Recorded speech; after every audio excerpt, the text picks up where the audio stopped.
युद्ध में इनका पराक्रम देख दुश्मन थर्रा जाते हैं।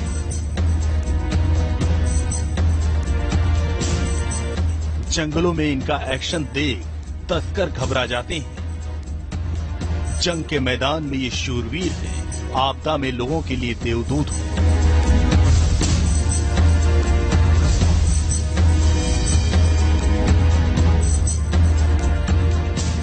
मां भारती की रक्षा में डटे ये हैं हिंद के रखवाले। इनका हौसला, इनका पराक्रम देख दुश्मन कांप उठता है। इनका जज्बा, इनकी देशभक्ति देख देशवासी खुद को महसूस करते हैं। दिन हो या रात, धूप हो या बारिश, चाहे जंग का मैदान हो या देश में बाढ़ के हालात, हिंद के जाबाज योद्धा हिंदुस्तान पर आने वाली हर मुश्किल से निपटने का माद्दा रखते हैं। आज हम अपनी खास पेशकश में असम में तैनात बीएसएफ के इन्हीं शूरवीरों से मिलवाने लाए हैं।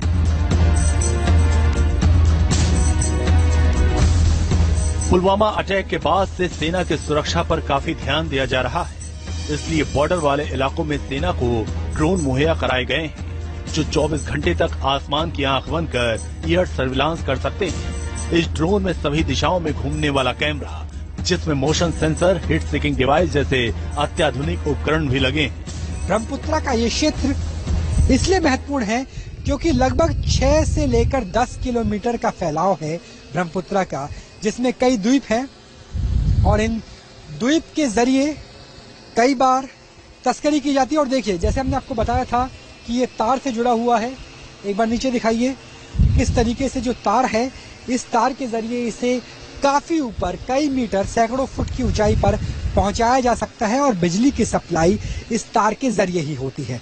दरअसल इसका फायदा ये है कि जैसे हमने आपको कैपेबिलिटी की बात की, क्योंकि आम ड्रोन की कैपेबिलिटी कम होती है, वो 20 मिनट के बाद नीचे आ जाता है, लेकिन इसकी कैपेबिलिटी बहुत ज्यादा है। 24 घंटे यानी एक दिन तक लगातार ये ड्रोन उड़ सकता है। और ये महत्वपूर्ण इसलिए भी है क्योंकि इसमें जो अपर्चर का इस्तेमाल किया गया है, कैमरे का इस्तेमाल किया गया है, वो बहुत बेहतर है।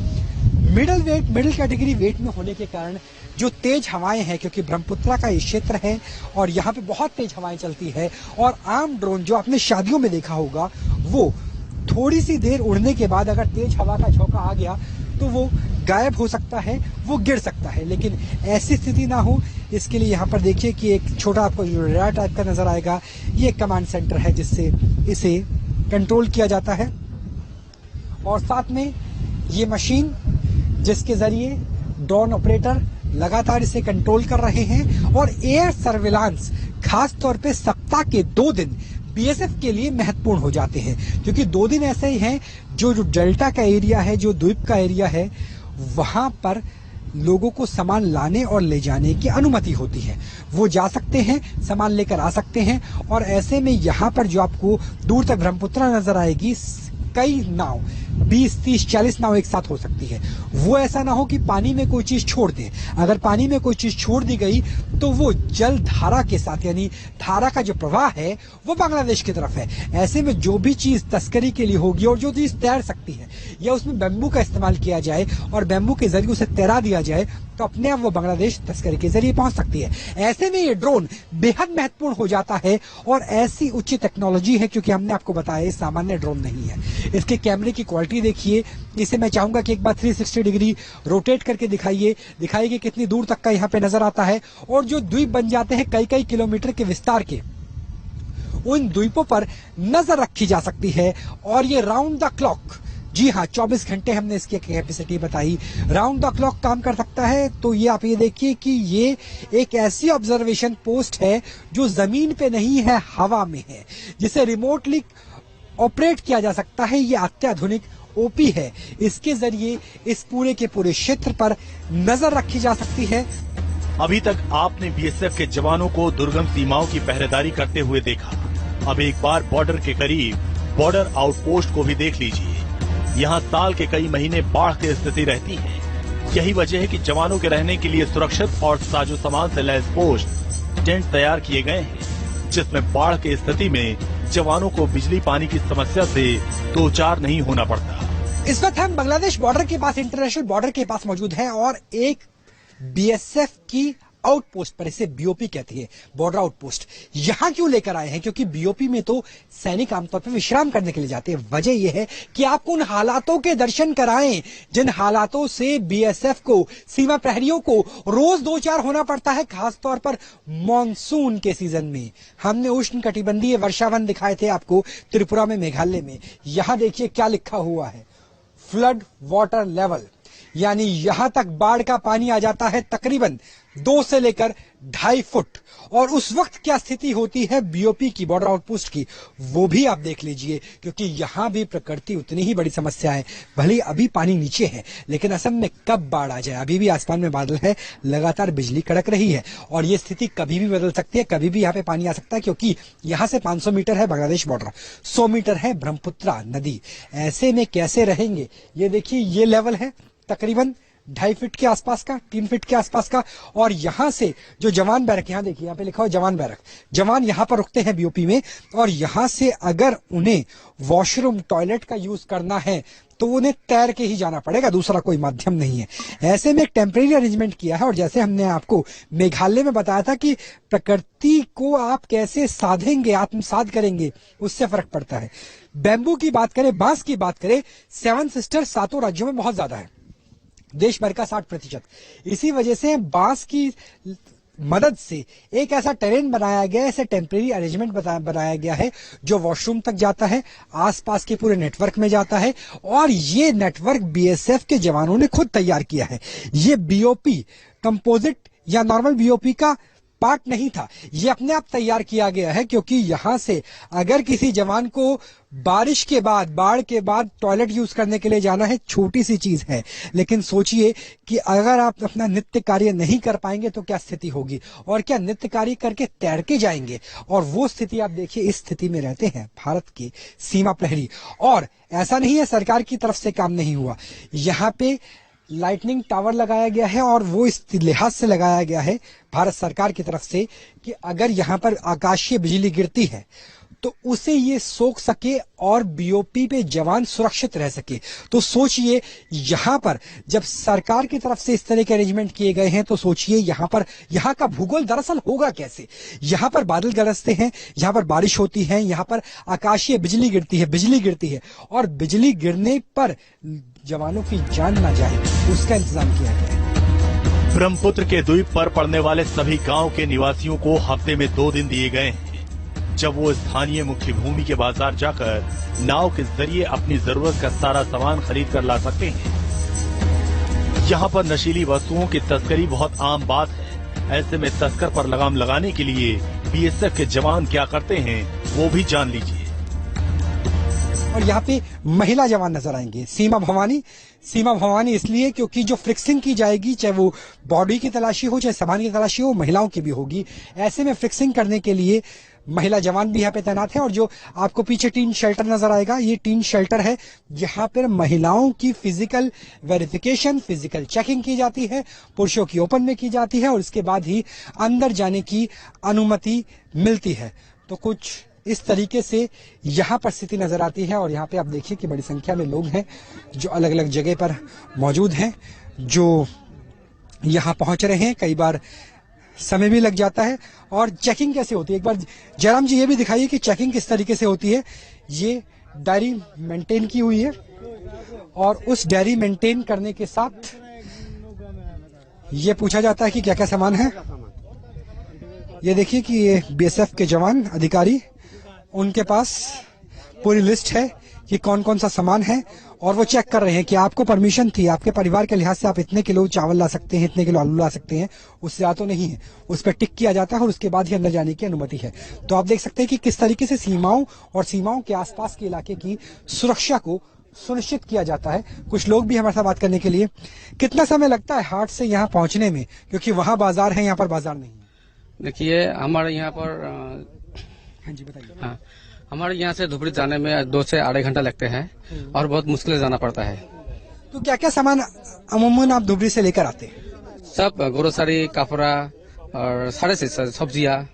और यहाँ हम देख रहे हैं कि लिस्ट लिखवानी पड़ती है, तो क्या सुबह आप लिखवा के जाते हैं कि हम ये सामान ले जा रहे हैं? और क्या होता है? सोमवार को या गुरुवार को जब सामान ले आते हैं दुकानदारों ने, कोई बड़ा बड़ा सामान जो ले आते हैं ना, तो कैंप में चलते हैं और सामान लेते हैं और परमिशन भी लेते हैं, परमिशन देते हैं सर ने। कोई समस्या तो नहीं होती बीएसएफ के साथ? नहीं, समस्या नहीं है, लेकिन तो भी एक समस्या है, जो बुराई करता है, जो बुराई के साथ बुराई करना है, तो अच्छा आदमी है वो अच्छा करता है। अच्छा आदमी अच्छा करता है। आपसे कहना चाहेंगे, बीएसएफ के जवान है, लगातार चेकिंग कर रहे हैं, कितना समय लग जाता है और बीएसएफ कितना कोऑपरेटिव है आप लोगों के साथ, कितनी मदद करती है? क्योंकि अगर कोई बीमार होता होगा तो भी ये लोग पहुंचाते होंगे आपको। बीमार होगा तो एम्बुलेंस इधर बोलने से जल्दी धुबरी पहुंचा देता है। तो हमारा दुकान है, दुकान का एक खाता दिया है, तो जो चीज चाहिए लिखो, बीएसएफ देता है, हम लोग धुबरी से लेकर आता है, इधर चेकिंग होता है, छोड़ देता है, इधर चेकिंग होता है, कोई समस्या नहीं कोई समस्या। तो देखिए कि बीएसएफ किस तरीके से मददगार है। बीएसएफ कस्टम का रोल भी निभाती है, इमिग्रेशन का रोल भी निभाती है, बीएसएफ सीमाओं की पहरेदारी भी करती है, ब्रह्मपुत्रा की नदी की सुरक्षा भी करती है, आवश्यकता पड़ने पे बाढ़ की स्थिति में, आपदा की स्थिति में एम्बुलेंस प्रोवाइड की जाती है और इस तरीके से बीएसएफ काम करती है। यानी सोचिए, सीमावर्ती प्रशासन पूरा का पूरा बीएसएफ देख रही है और उसके जरिए ही हार्ड डे पर इस तरीके से लोग बड़ी संख्या में पहुंचते हैं, अपना सामान पहुंचाते हैं और उसके बाद इनकी स्क्रीनिंग के साथ ये लोग अपने सामान को, देखिए कि एक एक सामान की चेकिंग हो रही, तलाशी ली जा रही है, निकाल के रखा गया सामान, क्योंकि यहाँ पर नशीली वस्तुओं की तस्करी की समस्या हो सकती है, अवैध व्यापार की समस्या हो सकती है। ऐसे में निकाल के दिखाया जा रहा है कि आपके पास जो सामान है वो कितनी पैकेट की संख्या में है और जो सामान है उसकी जगह कुछ और तो नहीं है। ये बेहद महत्वपूर्ण। और इसके अलावा जो ब्रह्मपुत्रा है, नदी भी एक बार दिखा दीजिए, इस पे भी नजर रखी जाती है, क्योंकि यहाँ पे अगर कोई तैरने वाला सामान होगा, तस्करी के लिए आया होगा, इतने लोग साथ में हैं और वो यहाँ से एक बार फ्लोट कर दिया गया, बहा दिया गया, जो डूबता नहीं है, वो सीधा 500 मीटर दूर बांग्लादेश पहुंच सकता है। ऐसे में डबल निगाह रखने की जरूरत है, टापुओं पर भी और नदी पे भी, और वही सिखलाई है बीएसएफ की। और बीएसएफ इसी तरीके से काम करती है, इसी तरीके से सुनिश्चित की जाती है सुरक्षा, और इसी तरीके से जो रोजमर्रा का सामान है वो पहुंचाया जाता है, एम्बुलेंस में मदद पहुंचाई जाती है। और बीएसएफ एक सीमावर्ती प्रशासन के तौर पर इस इलाके में काम करती हुई नजर आ रही है। आजादी का अमृत महोत्सव के अवसर पर देश भर में आज हर घर तिरंगा कैंपेन की शुरुआत हो गई है। नेताओं, अफसरों और बॉर्डर पर तैनात जवानों ने आज धूमधाम से इस अभियान का आगाज किया, तो बॉर्डर पर तैनात जवानों ने भी जोर से तिरंगा अभियान की शुरुआत की। पूरे देश में हर घर तिरंगा अभियान चल रहा है, तो बॉर्डर आउटपोस्ट कैसे पीछे रह सकती है। इस वक्त हम असम में हैं और असम में यहां से बांग्लादेश की बॉर्डर ज्यादा दूरी पर नहीं है, और देखिए किस तरीके से तिरंगे से सजाया गया है बॉर्डर आउटपोस्ट बीएसएफ को। बॉर्डर सिक्योरिटी फोर्स जिसकी जिम्मेवारी है, जवाबदेही है, चाहे वो बांग्लादेश की सीमा हो या पाकिस्तान का बॉर्डर, हर जगह हर पल सुरक्षित रहे। सीमा प्रहरियों की यही जिम्मेवारी और यही पहरेदारी भी कि किसी भी पहर, किसी भी परिस्थिति में भारत की सभी बॉर्डर, सभी सीमाएं सुरक्षित रहे, अक्षुण्ण रहे। और इसके साथ साथ स्वतंत्रता दिवस की तैयारियां, कंपोजिट आधुनिक बीओपी जिसमें सोलर लाइट से लेकर तमाम तरह की चीजें यहां ऊंचाई पे खासतौर पे इसलिए बनाया गया है क्योंकि ब्रह्मपुत्रा का जल स्तर कभी भी आगे बढ़ सकता है, ऊंचा हो सकता है, लिहाजा अत्याधुनिक तकनीक से इस बीओपी का निर्माण किया गया है। और देखिए चारों तरफ तिरंगे से सजी हुई बॉर्डर आउटपोस्ट, मानो मां भारती के अमृत महोत्सव में बॉर्डर आउटपोस्ट भी जश्न मनाने की तैयारी कर रही है। और ऐसा क्यों ना हो, क्योंकि स्वतंत्रता की कीमत सबसे ज्यादा पहरेदार समझता है, और पहरेदारी तो बीएसएफ की रग रग में है। बीएसएफ जिनको फर्स्ट लाइन ऑफ डिफेंस कहा जाता है, बीएसएफ जिनका वॉर क्राई है भारत माता की जय, और बीएसएफ जिनके लिए कहा जाता है जीवन पर्यंत कर्तव्य। लिहाजा स्वतंत्रता की कीमत, आजादी की कीमत बलिदान देने से ज्यादा कोई नहीं समझ सकता। और बॉर्डर सिक्योरिटी फोर्स सीमाओं पर बलिदान देती है और सीमाओं को सुरक्षित रखती है। इसीलिए पूरे के पूरे बीओपी को तिरंगे से सजाया गया है और तैयार है। बांग्लादेश भारत बॉर्डर भी आजादी का अमृत महोत्सव मनाने के लिए तैयार है बीएसएफ के जवान। जम्मू कश्मीर में हुए हमलों के बाद बॉर्डर आउटपोस्ट में सूर्यास्त होने के बाद आने वाले सभी व्हीकल को कैसे एंट्री दी जाती है, और कैसे व्हीकल और पोस्ट पर तैनात जवान के बीच कोऑर्डिनेशन होता है, न्यूज नेशन की टीम ने उसका भी जायजा लिया। रात के समय हम बॉर्डर पेट्रोलिंग, व्हीकल पेट्रोलिंग के बाद लौट रहे हैं, लेकिन बीओपी जो ब्रह्मपुत्रा रिवर के पास है और अंतर्राष्ट्रीय बॉर्डर के पास है, वहां क्या होता है, थंब की आवाज, हेडलाइट ऑफ, और उसके बाद हमें कहा गया है कि आप नीचे उतरो और कैबिन लाइट ऑफ करा दी गई है, दोस्त बोला गया है।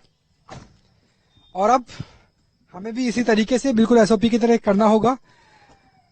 पासवर्ड पूछा जा रहा है, पासवर्ड बता दिया गया, बता दिए। दोस्त पासवर्ड है आज का, रात की पहचान। और उसके बाद देखिए कि किस तरीके से यहां जो बैरिकेडिंग है उसे ऊपर उठा लिया गया है और इसके बाद ही अंदर जाने की इजाजत होगी। तो जिस तरीके से हमले हुए जम्मू कश्मीर में सीएपीएफ और इंडियन आर्मी के बॉर्डर आउटपोस्ट पर, उसके बाद ये नए एसओपी पूरे बॉर्डर लाइन इंटरनेशनल बॉर्डर पर लागू की गई है कि अगर रात के पहर में कोई भी व्हीकल पेट्रोलिंग से वापस लौटेगा तो सबसे पहले थंब होगा, हेडलाइट ऑफ हो जाएगी, कैबिन लाइट ऑन हो जाएगी। उस व्यक्ति को जो भी अंदर बैठा हुआ है उतरना होगा, बतानी होगी रात की पहचान क्या है। रात की पहचान का मतलब है आधा पासवर्ड जो पार्टी गई है उनके पास और आधा पासवर्ड जो बीओपी है, बॉर्डर आउटपोस्ट है, उनके पास। और जब पासवर्ड का मिलान हो जाएगा तभी अंदर जाने की इजाजत होगी, वरना आप देख सकते हैं असॉल्ट राइफल है, इसके अलावा अंदर भी गार्ड मौजूद हैं और उसके बाद ही किसी भी वाहन को आगे आने की अनुमति दी जाएगी। तो इस तरीके से सुरक्षा होती है बीएसएफ के द्वारा अंतर्राष्ट्रीय सीमाओं की और इस तरीके से सुरक्षा की जाती है बीएसएफ के द्वारा अपने बॉर्डर आउटपोस्ट की, क्योंकि यहां पर जो सीमा प्रहरी हैं वो आराम करते हैं, अपनी ड्यूटी का इंतजार करते हैं। बड़ी संख्या में अंदर जवान होते हैं और कई बार ऐसा देखा है कि आतंकवादियों ने इन जवानों को, सोते हुए जवानों को शोपियां में, पुंछ में, राजौरी में टारगेट करने की कोशिश की। हालांकि जो बॉर्डर है बांग्लादेश, ब्रह्मपुत्रा, असम का, ये फ्रेंडली बॉर्डर है, लेकिन उसके बावजूद किसी तरह की कोई कोताही बॉर्डर सिक्योरिटी फोर्स में नहीं बरती जाती। जो एसओपी जम्मू कश्मीर में लागू है, लाइन ऑफ कंट्रोल में लागू है, वही फ्रेंडली बॉर्डर आसाम में भी लागू है। और उसके बाद ही वाहनों को बॉर्डर पेट्रोलिंग के बाद अंदर आने की अनुमति दी जाएगी। और बॉर्डर पेट्रोलिंग रात के समय करना जितना महत्वपूर्ण है उतना ही महत्वपूर्ण है इस तरीके का ड्रिल करना जिससे दोस्त की पहचान हो और जिससे बीओपी, बॉर्डर आउटपोस्ट की सुरक्षा सुनिश्चित की जा सके। ठीक उसी तरह से जिस तरीके से अंतर्राष्ट्रीय सीमाओं की सुरक्षा सीमा सुरक्षा बल करता है। देश के ये शूरवीर देश की सुरक्षा में 24 घंटे मुस्तैद थे। इनके होते हुए भारत की तरफ कोई आंख उठाकर भी नहीं देख सकता, क्योंकि ये दुश्मन को नेस्तनाबूद करने के लिए हर वक्त तैयार रहते हैं। असम से राहुल डबास के साथ टीम न्यूज नेशन।